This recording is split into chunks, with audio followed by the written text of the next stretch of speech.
What's up, guys? NBA Talk. Here to talk about the Miami Heat Toronto Raptors Game Two. Toronto Raptors would win this in overtime, 96-92. A whole lot of moments and a whole lot of mistakes from both teams. Both teams have their moments and just incredible mistakes. Miami Heat with the turnovers, gosh, especially in the first half, 11, I think they had in the first half, and they ended up with 21 turnovers overall. That has been their biggest issue, back to back 20 plus turnovers.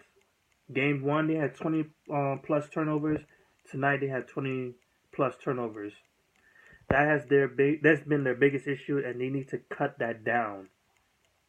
Even though Toronto Raptors seems cannot seem to take full advantage of it, they had some moments with it, but not fully because Miami Heat still kept it close, especially with their defense. Their defense kept the Toronto Raptors in check, at least for most part of this game. Um, Kyle Lowry came through in the fourth quarter and in overtime, which was really missed because for the most part of this game and the most part of these playoffs, not just this series, these playoffs, they seem to can't get it. He seems to can't get it done. Even in this game, overall, he didn't seem to have a good game at all. Same goes for DeRozan. They just can't seem to put it over. Um, Miami Heat, Joe Johnson. So let me just start off with the Miami Heat stats. Joe Johnson, he had a good start off with the first half and a little bit for the third quarter.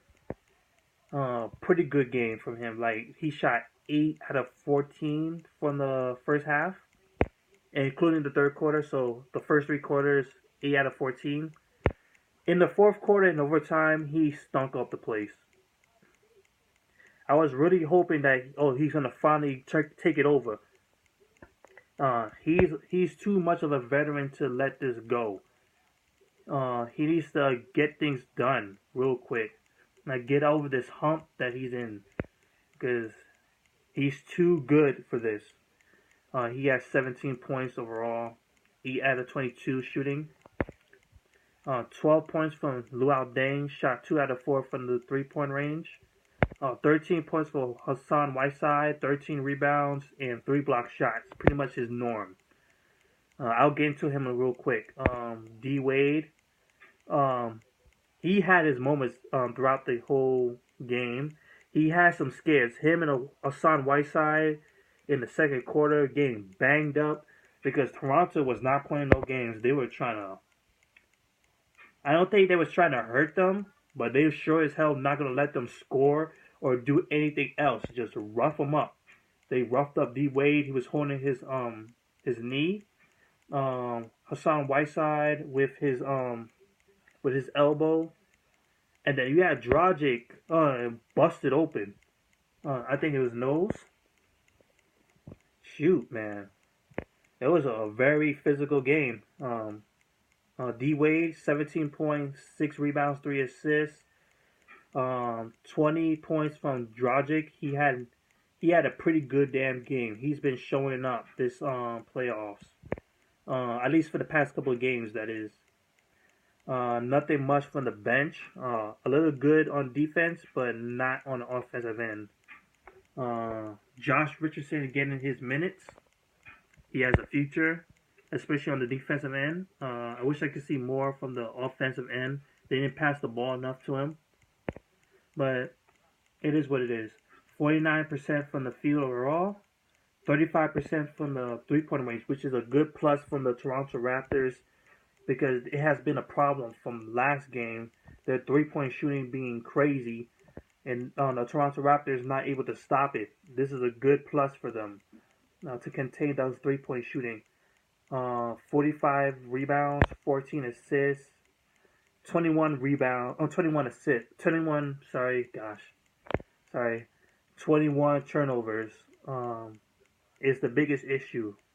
They need to cut that down. And it will be much easier for them because Toronto had a hard time containing these dudes. They're off. The Miami Heat's offense is perfect. It's just that they turn the ball over too much. The Toronto Raptors. Powell hasn't had made an impact this game, being in the lineup for the second straight time in the starting lineup. That is 0 out of 4. DeMarre Carroll, he had a pretty damn good game. 21 points, 4 steals, 5 rebounds, 3 out of 6 for the 3-point range. A big pickup. Valanciunas, 15 points and 12 rebounds. Let me say this: he is the biggest. He is the biggest factor for the Toronto Raptors. He is the X factor for the Toronto Raptors for the second straight time. This guy is putting in the work. He has some very good clutch moments. Valanciunas seems to be too much for Hassan Whiteside because this guy is always getting the upper hand on him. He can't seem to guard this dude in the post. I wish they passed the ball to him into the post more, and it seemed like they were doing that in the end. Valanciunas is going for tip-ins all the time. He did very good in the late game, in the late fourth quarter. Pretty damn good. I love this guy. He's stepping up big time. He's doing what DeRozan and Kyle Lowry are not doing. DeMar DeRozan, 20 points, 8 rebounds, 3 steals. He's doing somewhat good on the defensive end, that is for sure. But on the offensive end, not so much. It's like he hasn't had that great game, and he should have. This is a big time matchup between D Wade and DeRozan, and DeRozan is losing this battle. D Wade is stepping up big time. 9 out of 24 from DeRozan. You gotta step up big, man. Yeah, your team needs you. Kyle Lowry, same here. He had his clutch moments, especially in the fourth quarter and in overtime. He showed up big. Hopefully, he could carry that over to the next game in Miami, because this guy wasn't there for the most part of this game and the most part of last game, game 1. Other than that buzzer beater shot to send it to overtime, he's good in the clutch. I wish he's good throughout the whole game. 7 out of 22 shooting, 1 out of 7 from the 3-point range, 18 points overall, and 3 steals to boot. We have a couple of instances from the bench. Corey Joseph dropping 8 points, Terrence Ross with 10 points. Yeah, that's pretty much it. So the team shot 41% from the field overall. Once again, courtesy of the Miami Heat, good defense.